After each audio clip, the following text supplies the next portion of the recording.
A woman disappears, leaving behind a scandal, a sacrifice, and a mystery that torments all those she left behind. Years later, her return reveals secrets that will transform lives and unearth deep wounds. What led Marion to flee?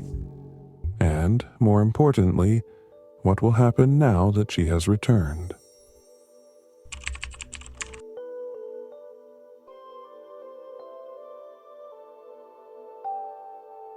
A loud rumble shakes the clear sky, shattering the afternoon's tranquility. Birds take flight from the fields near the village as the echo spreads like a distant cry. Everyone in the market turns to look toward the hill where centuries ago a brutal war left the land soaked in blood. Some whisper nervously. "It's the spirit of the battle," they murmur, pointing at the ground where, even now, the grass grows darker, as though the earth still holds an indelible grudge. In his garden, Dr. Jedler barely lifts his gaze from a thick, philosophical tome. "The wind playing tricks," he says, adjusting his glasses. His attitude is indifferent, as always. To him, life is an absurd spectacle, a collection of incidents not worth taking too seriously. In contrast to his relaxed tone, his two daughters, Grace and Marion, pause in the middle of the kitchen where they are preparing a cake for dinner. Grace, always serene, drops the knife she's holding and runs to the window. Marion, more carefree, laughs nervously. "Maybe it's a phantom cannon," she jokes, shrugging her shoulders. The village, though small, breathes life through its daily routines. Children play barefoot near the river. The church bells mark the hours with precision, and farmers fill the air with the scent of freshly cut hay. Yet, beneath this apparent serenity, the stories of the elders keep the memory of the battle alive, recounting in vivid detail how men fell on the hill and how the now crystal-clear streams once flowed tinted red. Dr. Jedler, known for his eccentric character and devotion to logic, lives in a spacious old house with a direct view of the meadow on the hill. His daughters are the center of his life, though they constantly exasperate him with their emotions and dreams. Grace, the eldest, has carried the family's responsibility since their mother passed away, filling the void with tenderness and strength. Marion, on the other hand, is a spark of the house, always laughing and dancing, a free spirit who pulls everyone along with her enthusiasm. In the square, Alfred, the young village doctor, pauses for a moment to contemplate the hill before continuing on his way. He carries with him a small package wrapped in brown paper. Wildflowers for Marion. He walks quickly, almost impatiently, as the village bustle dissolves behind him. He is an idealistic man, always willing to help, and his heart has belonged to Marion since they were children.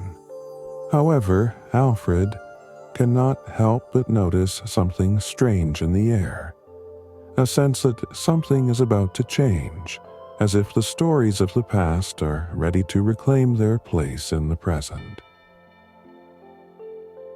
Inside the house, Grace watches Marion from the kitchen as the latter places a few flowers in a vase by the window.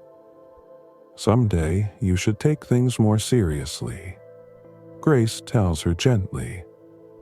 "The world won't always be as simple as you think." But Marion simply smiles, confident that problems, like clouds, always end up dissipating. Grace sighs and returns to her tasks, though a worry stirs in her chest, one she doesn't know how to put into words. The rumble from the hill fades with the day, but the atmosphere remains tinged with a subtle unease. In the fields, the shadows of the trees seem to stretch longer than usual, as though the sun resists saying goodbye. The Jedler house, though brimming with life, seems to have absorbed an echo of that ancient past the elders insist on remembering. A dusty carriage, pulled by exhausted horses, stops in front of the village's main inn at dusk. A tall man with dark hair and a demeanor that still holds traces of past elegance steps down. His boots are worn, his cloak discreetly patched, but his eyes shine with an almost unsettling intensity.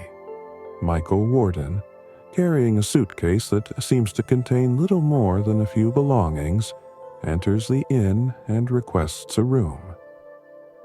Just for a while, he tells the innkeeper, with a voice that conveys more determination than desperation.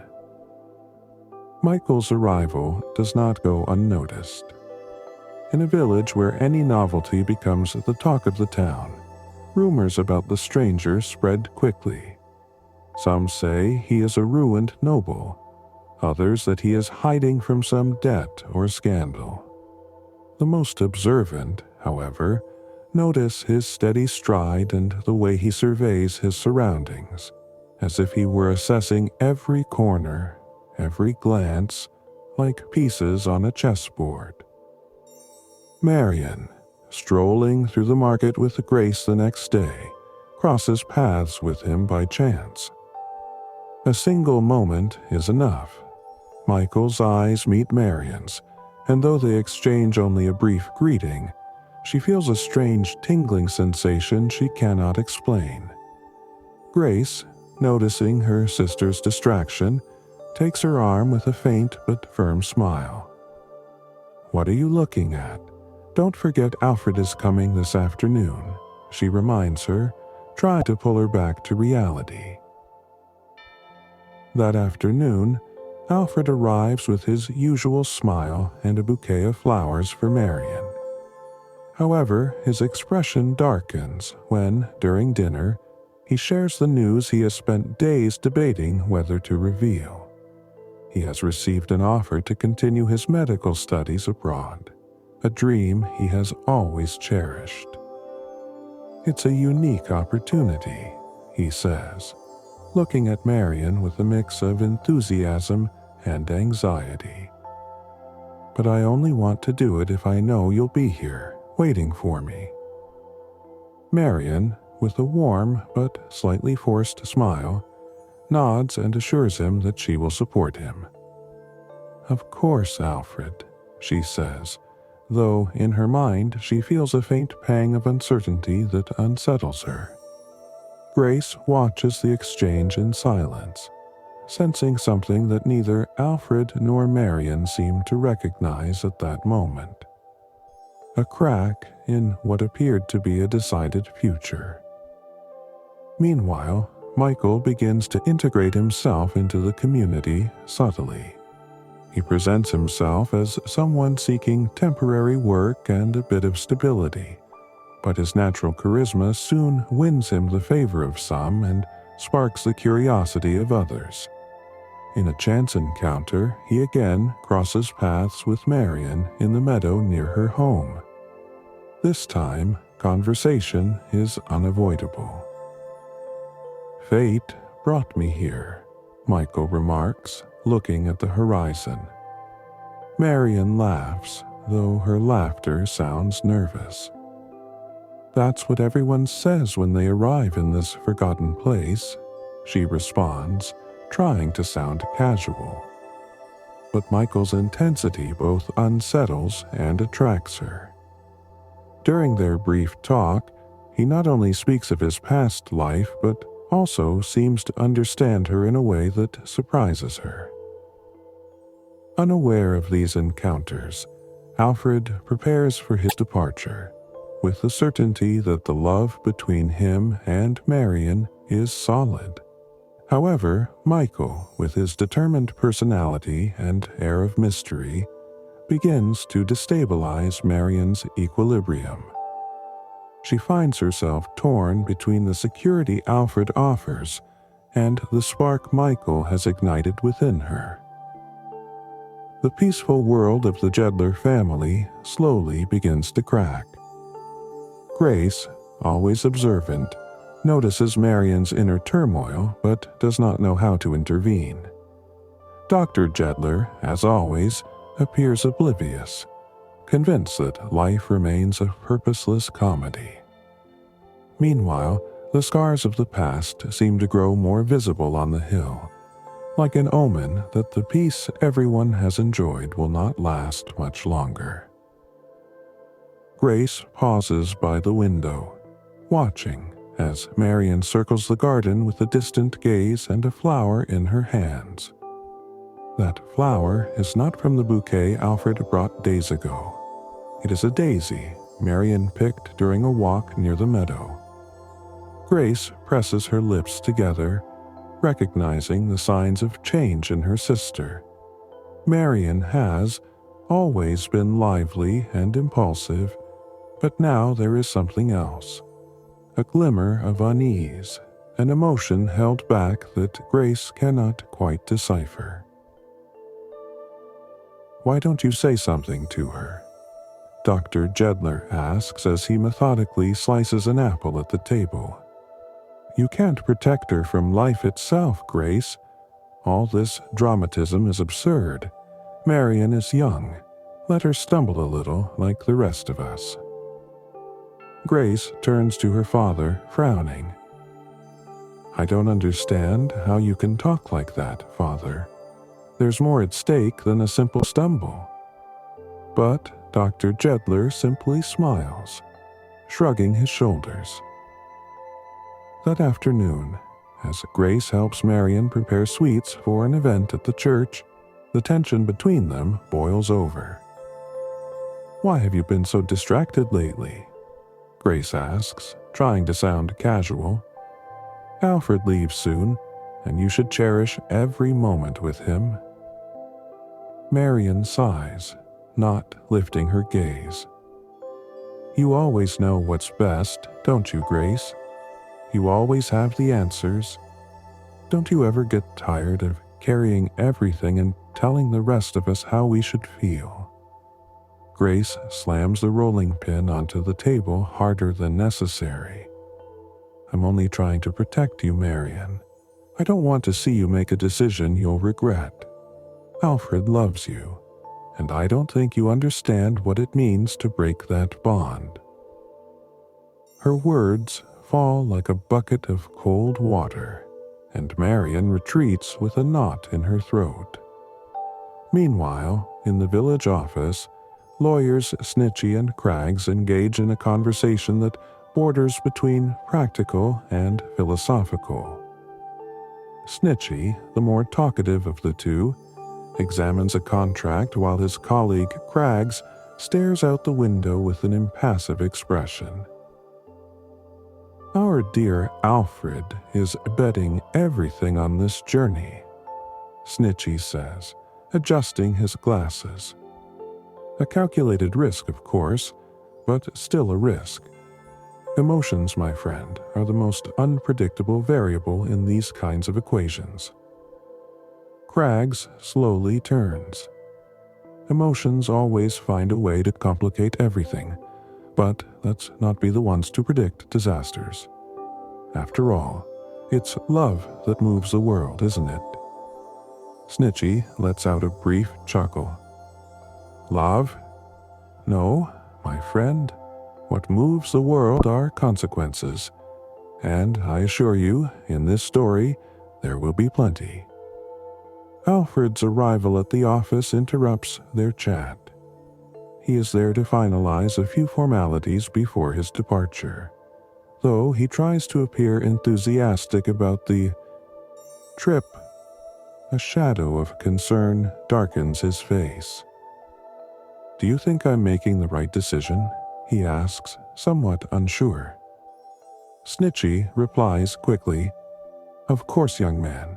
There's no growth without risk. But remember, Long journeys are a test of the strongest bonds. If something is destined to break, it will break with the distance. Crags, on the other hand, offers a more neutral perspective. Trust that important decisions always carry uncertainty. The only thing you can do is be honest with yourself and with others. The lawyer's words, though contradictory, plant a doubt in Alfred that will not easily leave him. As he exits the office, he walks through the village streets and, passing the Jedler garden, sees Marion among the flowers. She smiles at him, but something in her gaze seems distant, and the weight of his uncertainty grows heavier. Grace, watching everything from an upstairs window, feels a knot in her chest. On one hand, she wants to confront Marion, to open her eyes before it's too late. But on the other, she fears that doing so might push her sister even further away. The tension between them becomes palpable, a delicate dance between Grace's protective love and Marion's desire to follow her own path. In the distance, Michael Warden, who has begun working on repairs at a nearby farm, also watches the Jedler garden. His gaze settles on Marion, and his lips curl into an almost imperceptible smile. There is something about his demeanor, his quiet confidence, that seems to anticipate the balance of this small world will not last much longer.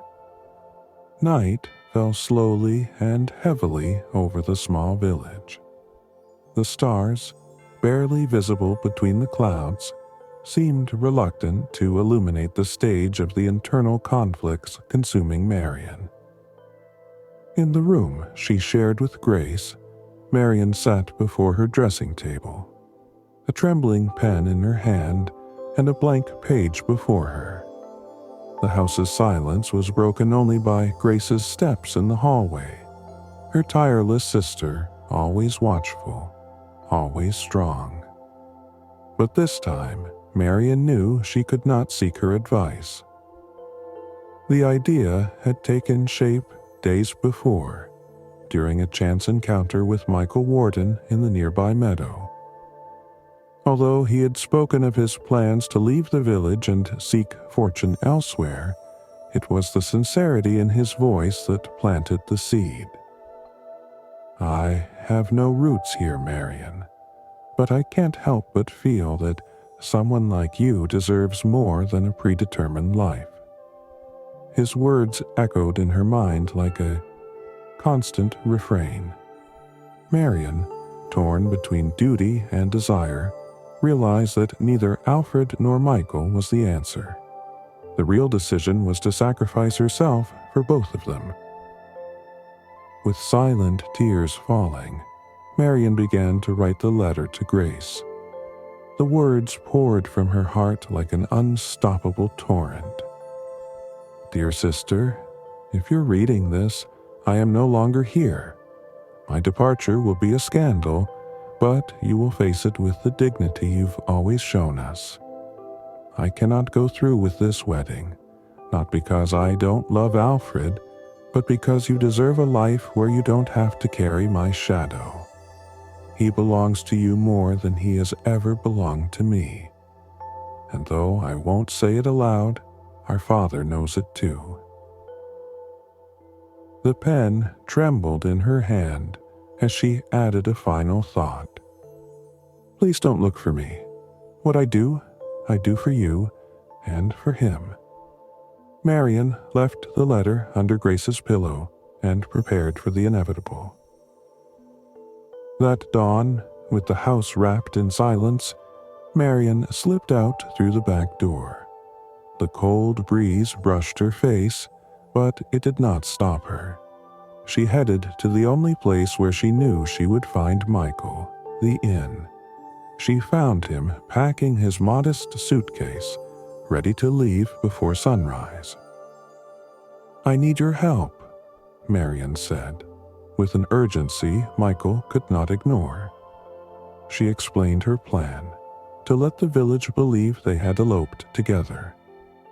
"I know it's unfair to you, but I need you to do this, just for a few days. Then you can go on with your life."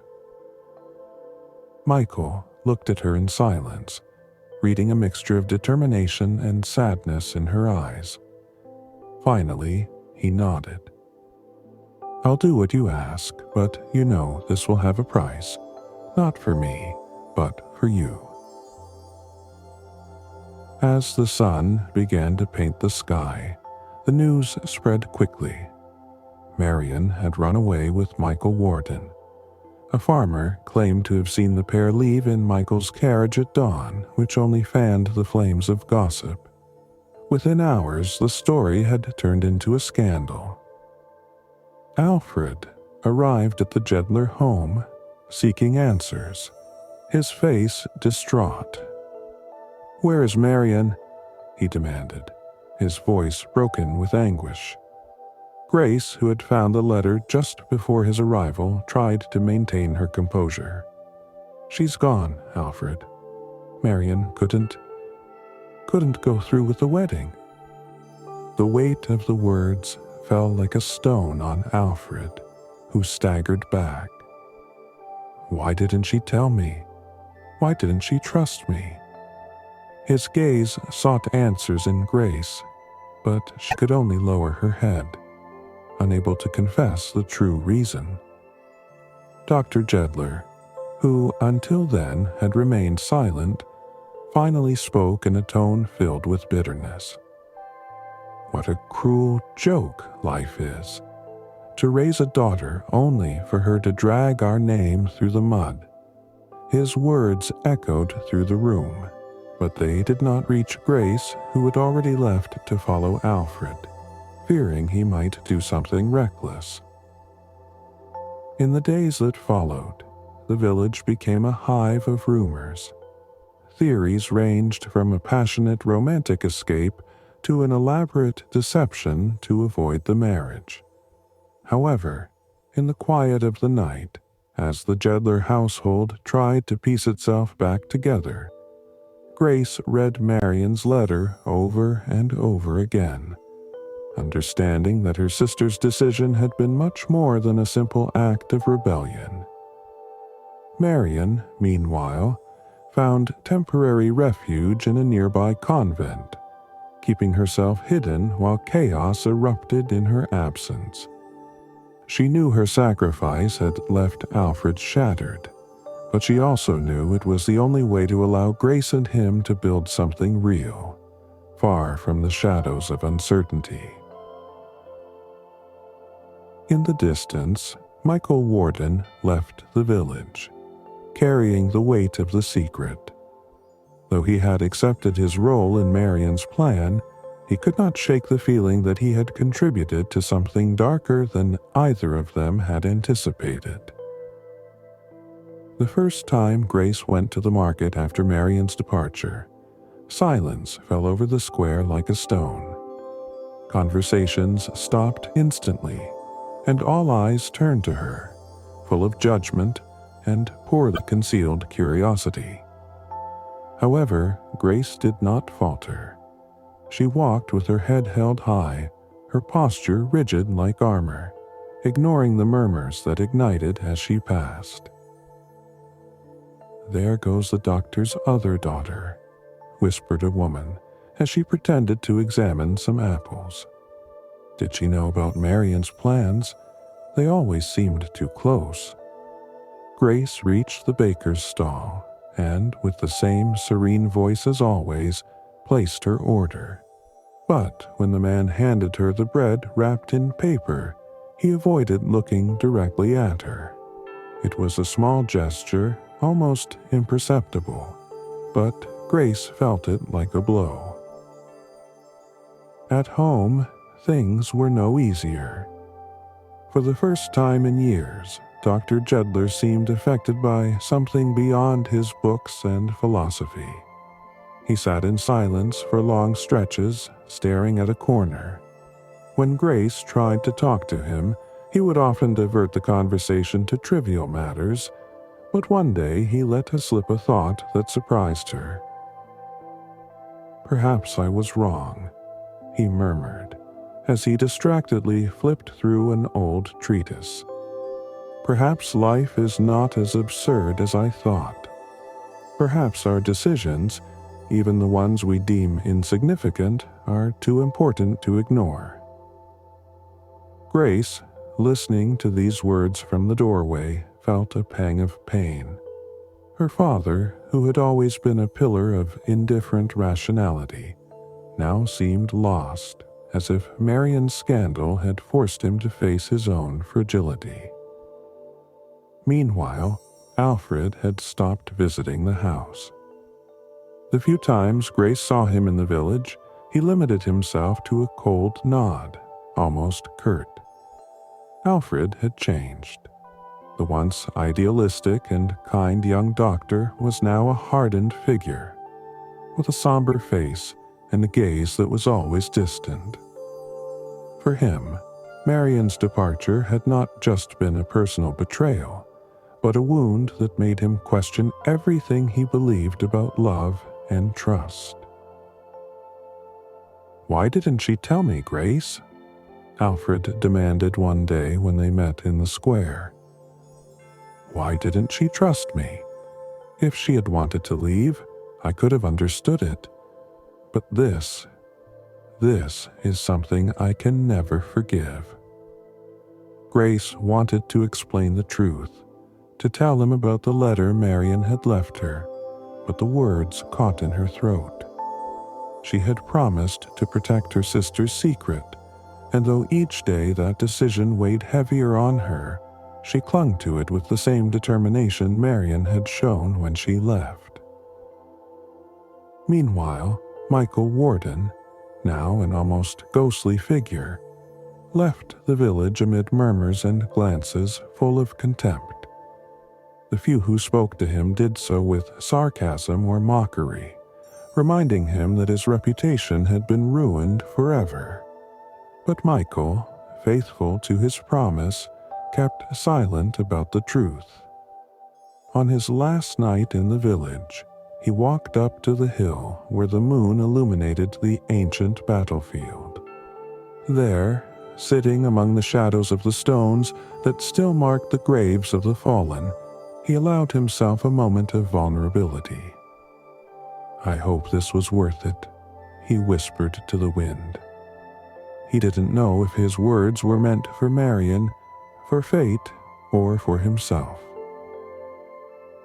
In his absence, speculation about Michael and Marion only grew. Some claimed to have seen them together in a nearby town. Others insisted that Marion had abandoned him as soon as she left the village, repeating the pattern of betrayal. Yet no one knew the truth, and Grace bore the weight of that knowledge alone. Despite everything, Grace clung to her responsibilities.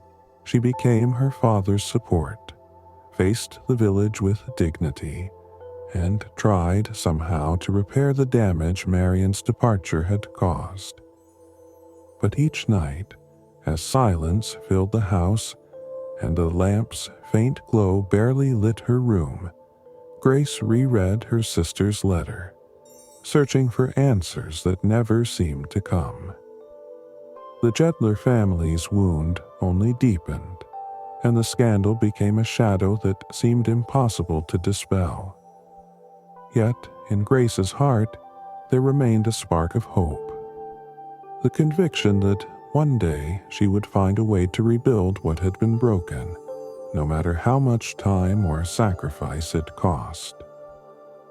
The wind blew softly through the trees of the convent, making the leaves whisper as if sharing secrets.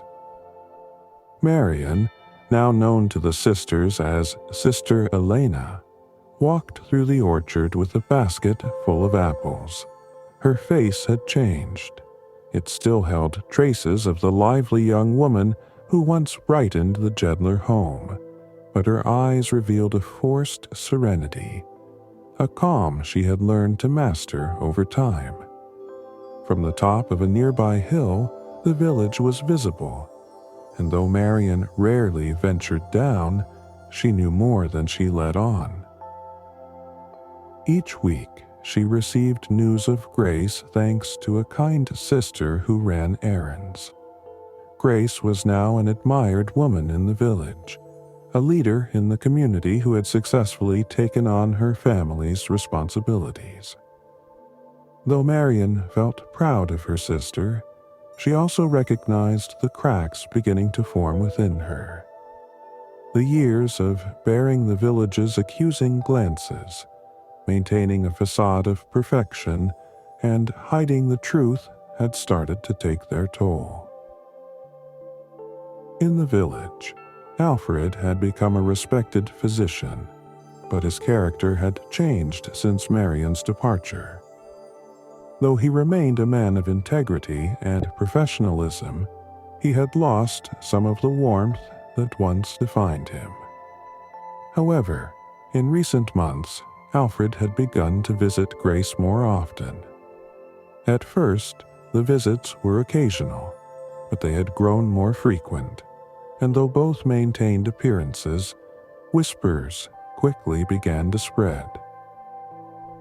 Grace found herself at a crossroads. She loved Alfred in a way different from how Marion had, but her sister's shadow was always present. "I can't betray her," she repeated to herself, though with each of Alfred's visits, those words felt less convincing. The tension grew more palpable when an elegant carriage arrived in the village one spring afternoon.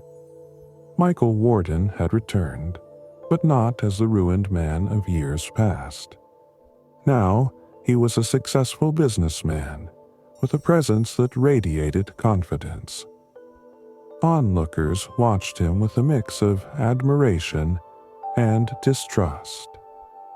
There were rumors that he had made his fortune in land trade, but no one knew for certain how he had achieved his rise.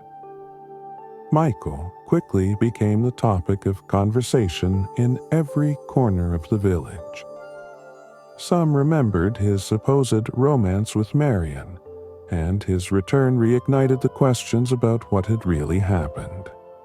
The villagers' glances, once focused on Grace, now turned toward Michael, seeking answers no one dared to ask directly.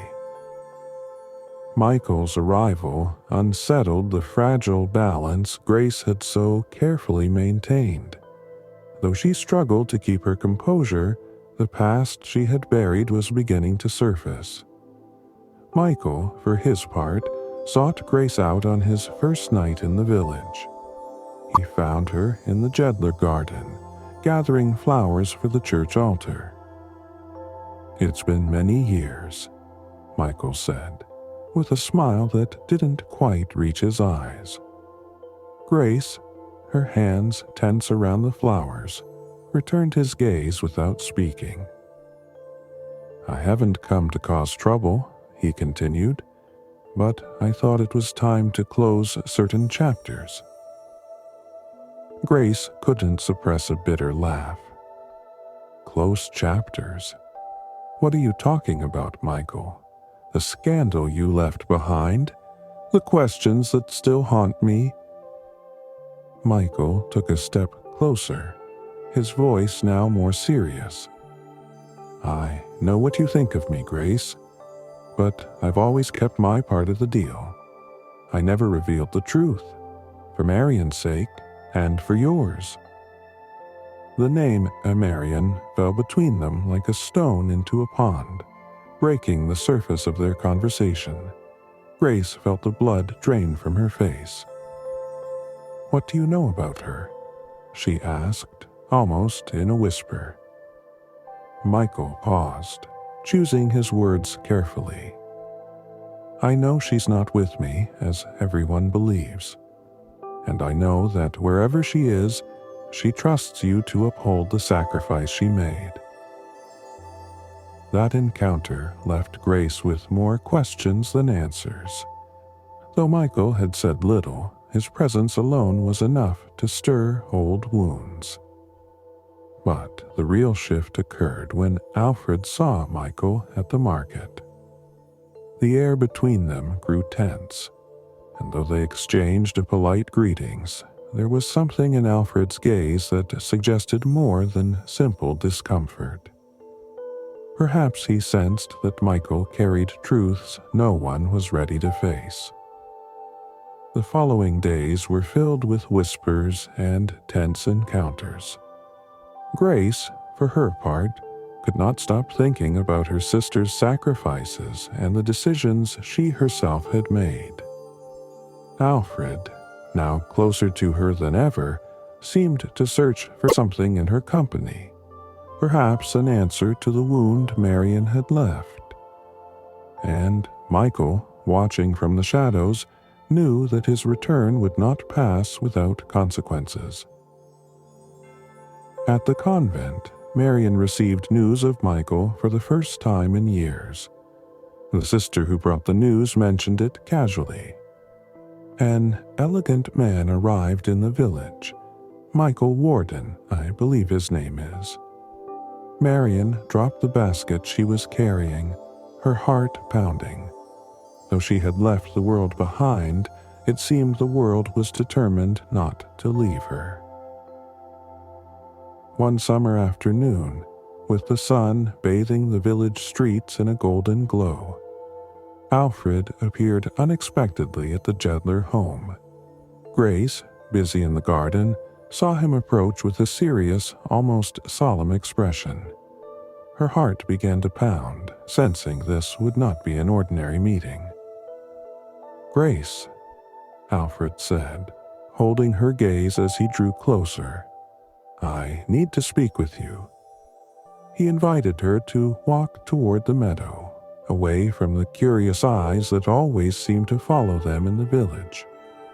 Once there, he stopped under the shade of an old tree and, after a long sigh, continued, "I can't keep pretending everything is fine. I've visited you all these years, not just because I needed your support, but because I need you." Grace felt the ground shift beneath her feet. Before she could respond, Alfred took her hands in his. "Grace, I want you to be my wife." The air grew dense. Grace looked away, searching for the right words. "Alfred, this isn't right. You can't ask me this." "Marion?" Marion chose to leave, Alfred interrupted, his tone a mix of pain and determination. "I spent years waiting for answers that never came. It broke me, Grace. But you have always been here, steady, constant. I don't want to live in the past anymore. I want to move forward with you." Grace felt a knot in her throat. She loved him, she knew it, but accepting his proposal would betray everything Marion had sacrificed. "I need time," she finally said, her voice barely a whisper. Alfred nodded with a heavy heart, giving her the space she asked for, but making it clear his decision was final. Meanwhile, at the office of lawyers Snitchy and Craggs, the atmosphere grew equally tense. Snitchy, with his characteristic eloquence, was reviewing old documents related to Michael Warden's properties. Craggs, always the more reserved of the two, watched cautiously from his desk. "It's curious," said Snitchy, adjusting his glasses. "There seems to be a discrepancy in these records. If Michael and Marion ran away together, as everyone thinks, then why do these properties appear in Michael's name weeks before she disappeared? It's as though everything was planned in advance." Craggs looked up with interest. "Are you saying Marion never really ran off with Michael?" "That's exactly what I'm saying," Snitchy replied, a gleam of triumph in his eyes. "This all reeks of a deliberate sacrifice, and I suspect Grace knows it. That explains her reluctance to grow close to Alfred.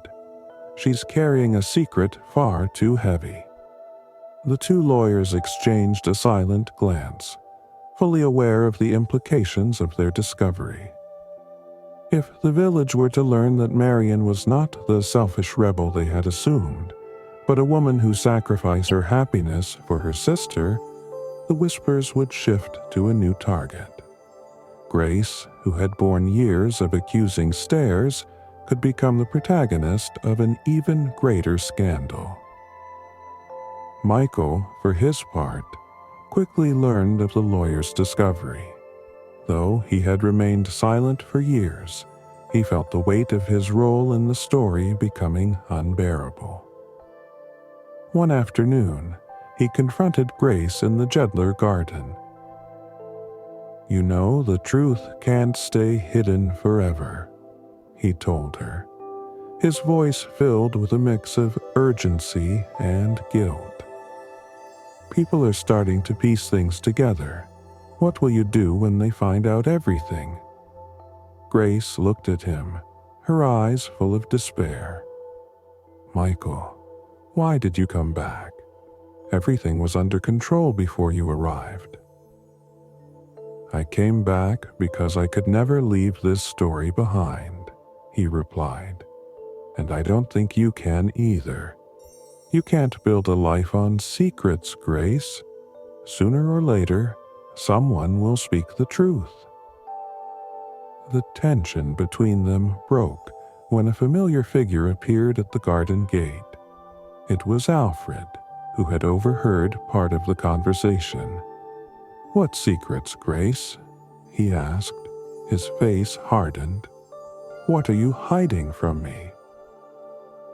Grace felt her world crumble. The carefully maintained pieces began to fall apart, and Alfred, the man she loved, now looked at her with a mixture of confusion and distrust. Meanwhile, in the convent, Marion felt an eerie chill.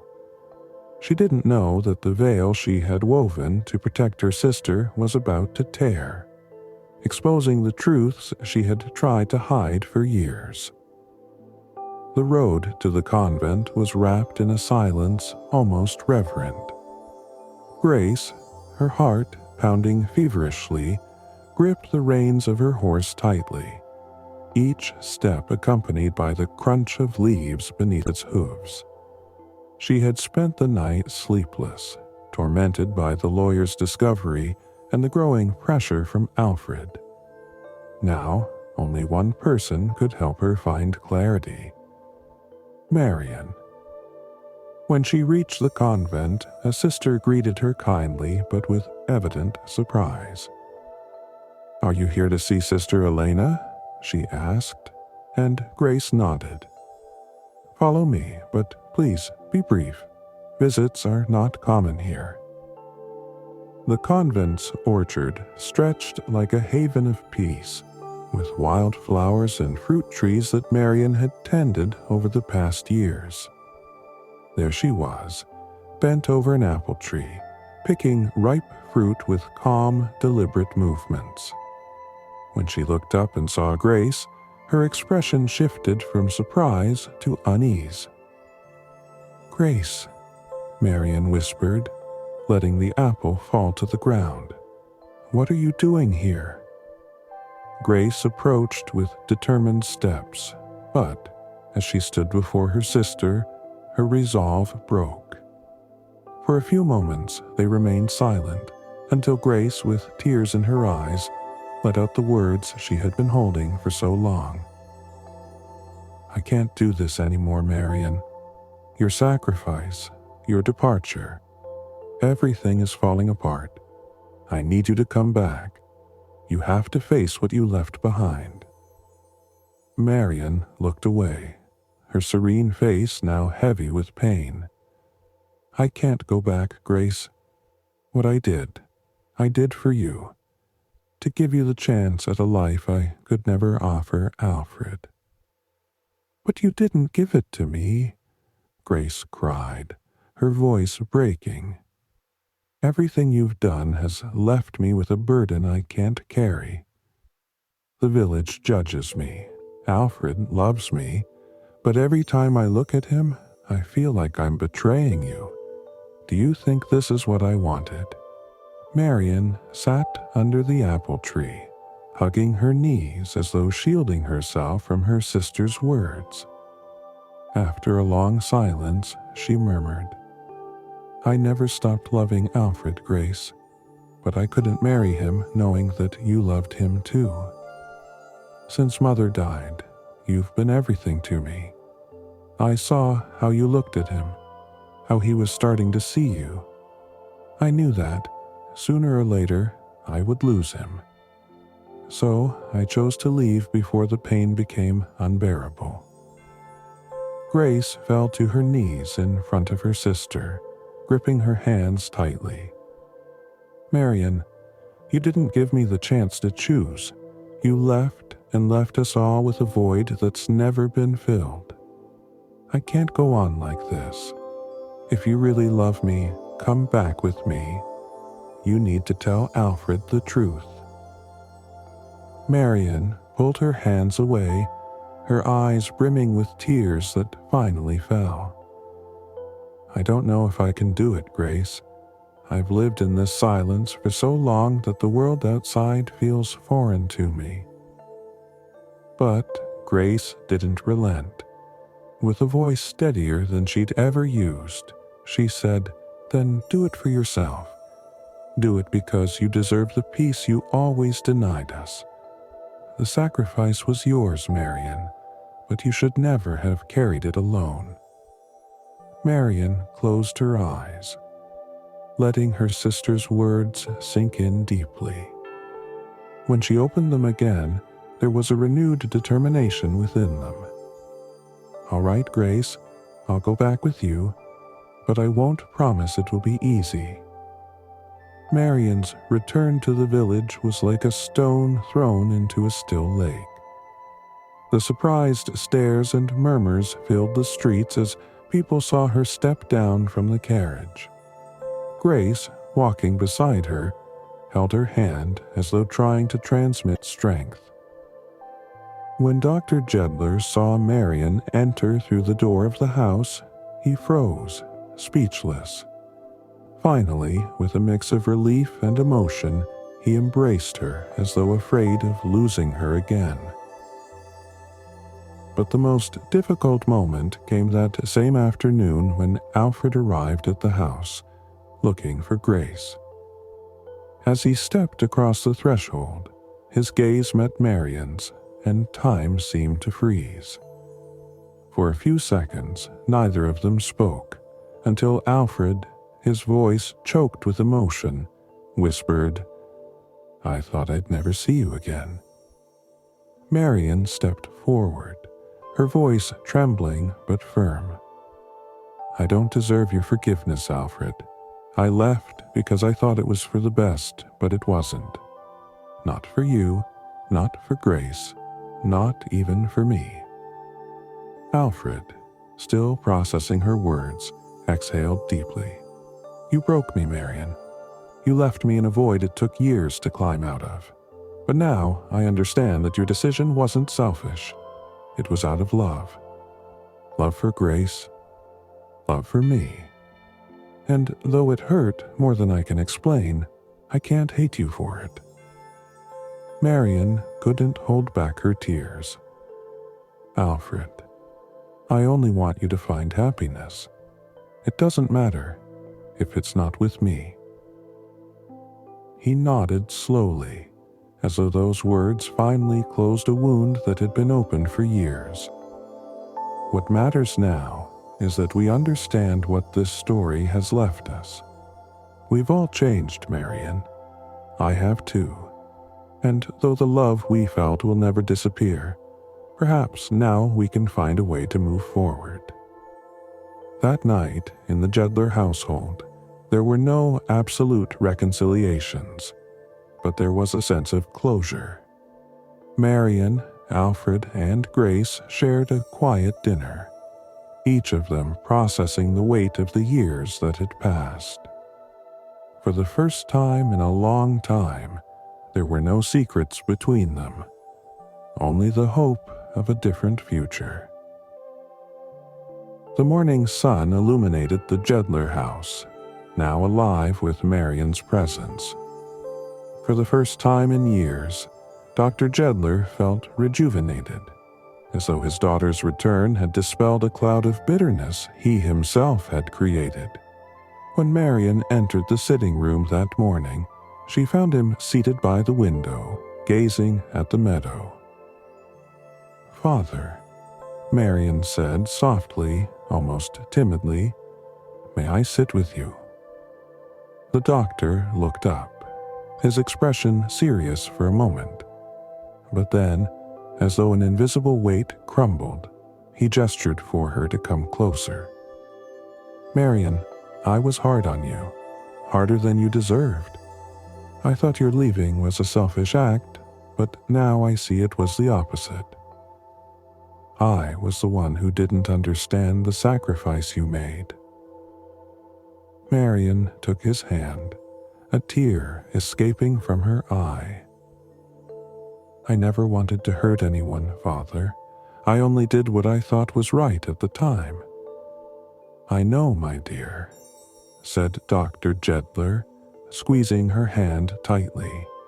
"I know now, and there's nothing I want more than to make up for the time we lost together." Meanwhile, in the village, news of Marion's return continued to spark conversations.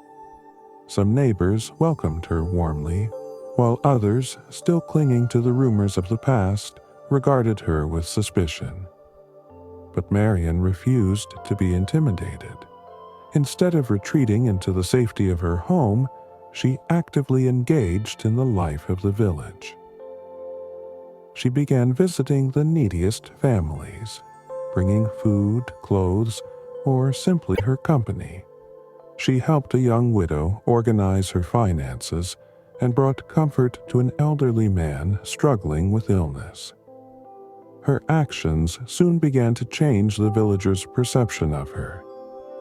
Marion was no longer the selfish young woman who had secretly fled. She was now a strong, compassionate woman, willing to atone for any harm her departure had caused. Amid these changes, the relationship between Alfred and Grace also evolved. Though Alfred still held feelings for Marion, he realized that the love they shared belonged to a past he could no longer reclaim. With Grace, the bond was different, more mature, more solid. One afternoon, as they walked through the meadow, Alfred finally confessed his feelings. "Grace," he began, stopping beneath a tree where, years earlier, he had proposed to Marion, "I think I always knew that you were my true home. Marion was my first love, but with you, I feel like I can build something real." Grace, who had been waiting for these words with a mixture of fear and hope, took his hand and looked into his eyes. "Alfred, I can't promise you that everything will be easy, but if you're willing, I want to try. For us." The union between Alfred and Grace marked a new beginning for both of them. Instead of being a reminder of past sacrifices, their relationship became a symbol of resilience and the power of love to transform and heal. Marion, though genuinely happy for her sister, couldn't help but feel a pang of nostalgia as she saw them together. But she soon found a purpose that filled that void. She decided to establish a small school in the village to teach children whose families couldn't afford an education. Using her own savings and the support of a few villagers, she transformed an old cottage into a place where books and curiosity were welcomed.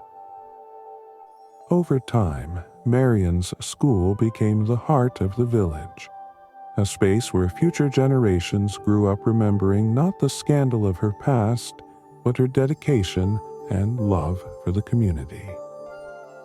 One quiet afternoon, as Marion closed the school's windows after a long day, Grace visited her. "It seems we've both found our place in the end," Grace said, leaning against the doorframe. "I think so," Marion replied with a smile. "And I believe, in some way, this was meant to happen. All of our decisions, as difficult as they were, brought us here." The two sisters embraced beneath the golden glow of the sunset, leaving behind the judgments and wounds of the past. Though their paths had been different, they were bound by an unbreakable bond: their love for each other and their ability to find peace amid the storm. The autumn air filled the village with its crisp, fresh scent, announcing the change of seasons. In the Jedler home, once filled with awkward silences and unspoken words, there was now a renewed warmth. Marion and Grace sat together in the main room, knitting in silence. There was no need to speak. The time they shared was enough to heal the wounds left by the past. "Do you remember when Mother taught us to knit?" Marion said suddenly, breaking the quiet. Grace smiled and nodded. "Yes, and I also remember how you always ended up with a knot no one could untangle." Both laughed, and for a moment they were the same little girls who had once run through the meadow together. Meanwhile, Alfred, accompanied by Dr. Jedler, finalized the details for an event the village had been eagerly anticipating for weeks: the official announcement of his engagement to Grace. Alfred had been steadfast in his decision to do things right this time, ensuring Grace felt that this new chapter was not a replacement for the past, but a step forward. That evening, during a small dinner at the Jedler home, Alfred stood from his chair and, taking Grace's hand, made his announcement in front of Marion and Dr. Jedler. "Grace and I have decided to begin a life together. We want this commitment to be not only a celebration of our love, but also a symbol of everything we have overcome."